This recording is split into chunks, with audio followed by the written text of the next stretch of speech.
Most of the things you know about falling asleep is wrong. You've been lied to about sleep your entire life.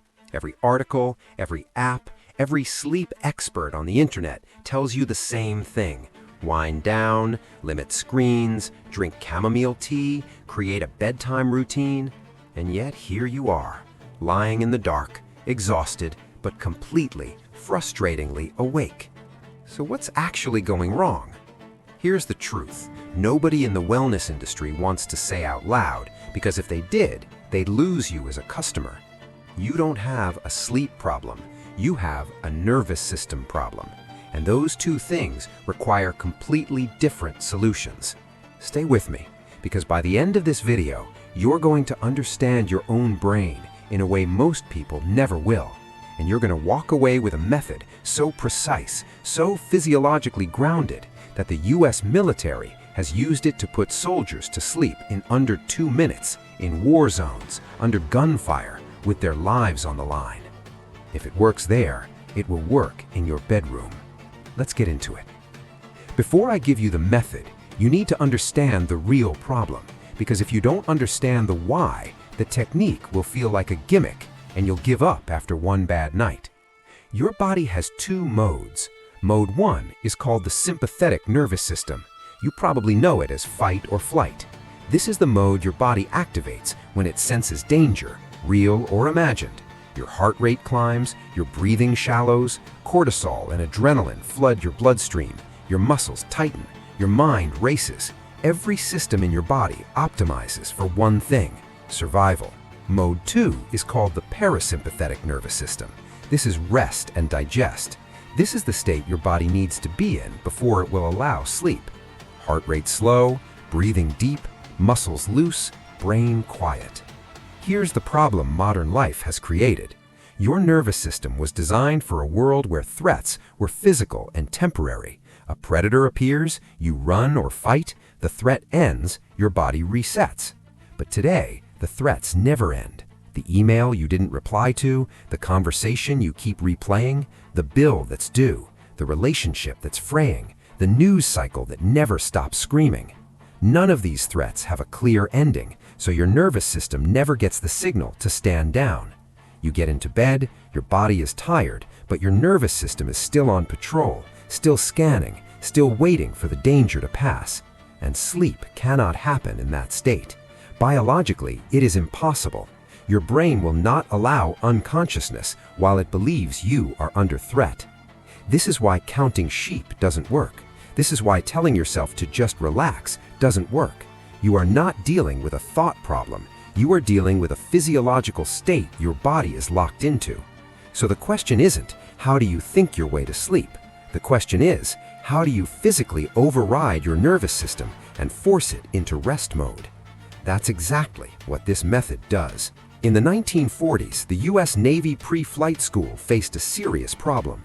Combat pilots were making fatal errors, not because they lacked skill, not because they lacked training, but because they were sleep-deprived and stress-saturated, and the cumulative effect of that combination was destroying their reaction time, their judgment, and their decision-making mid-mission.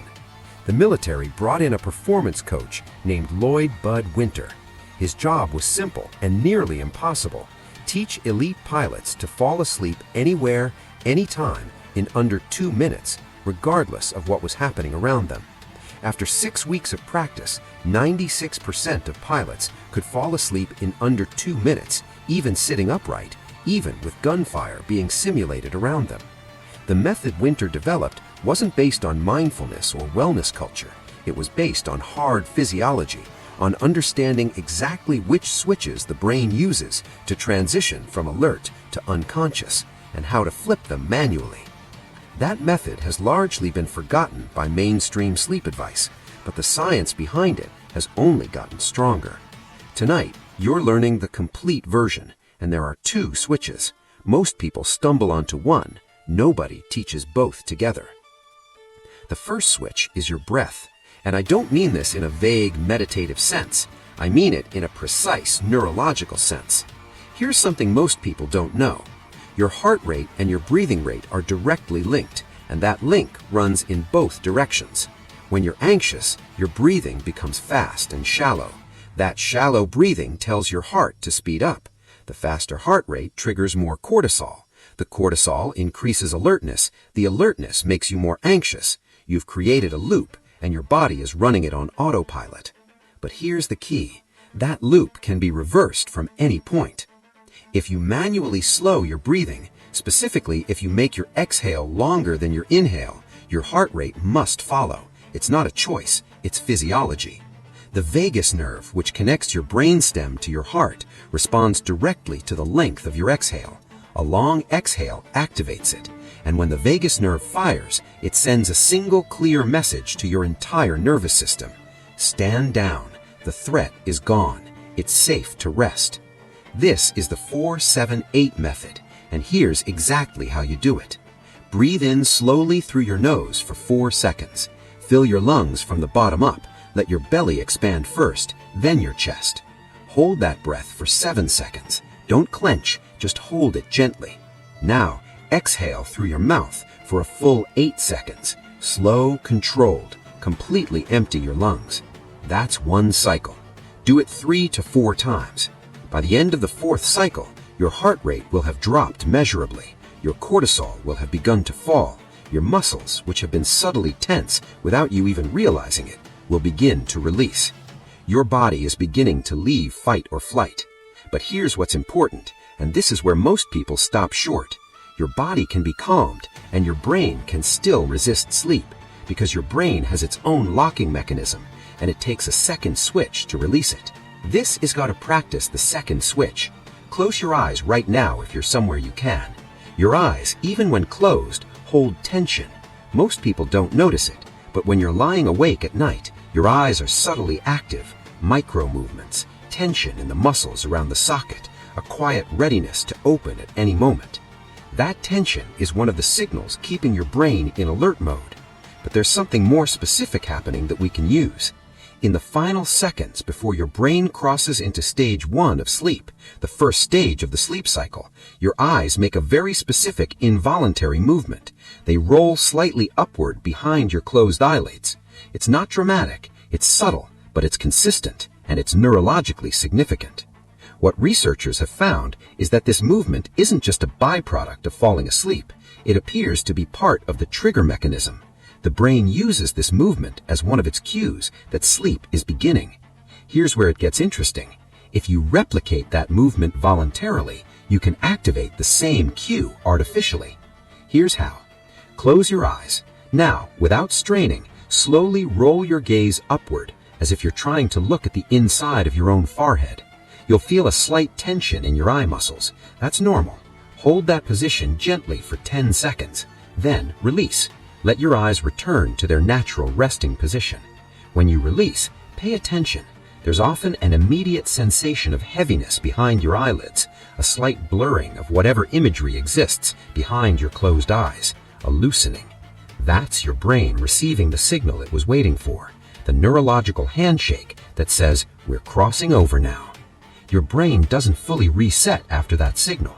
It carries the momentum forward, and your body, already calmed by the breath, is ready to follow. Now, let's combine the 2 switches. Here's where the method becomes something different from everything else you've tried. Most sleep techniques address one system. Breathing techniques calm the body. Visualization techniques try to distract the mind. White noise masks the environment. This method addresses the 2 actual neurological locks simultaneously, and when both switches flip at the same time, the result isn't gradual, it isn't slow, it's a shutdown. Here's the full sequence. Lie down, don't try to sleep, just lie still. Begin the 4-7-8 breath. In for 4, hold for 7, out for 8. Do this 3 times slowly. Focus only on the count. If a thought enters, don't fight it, just return to the count. On your 4th breath cycle, as you begin your exhale, close your eyes and roll your gaze upward. Hold the eye position gently through the full 8-second exhale. At the end of the exhale, release your eyes. Do not inhale immediately. Rest in the stillness for just a moment. Then breathe normally, slowly, and do nothing else.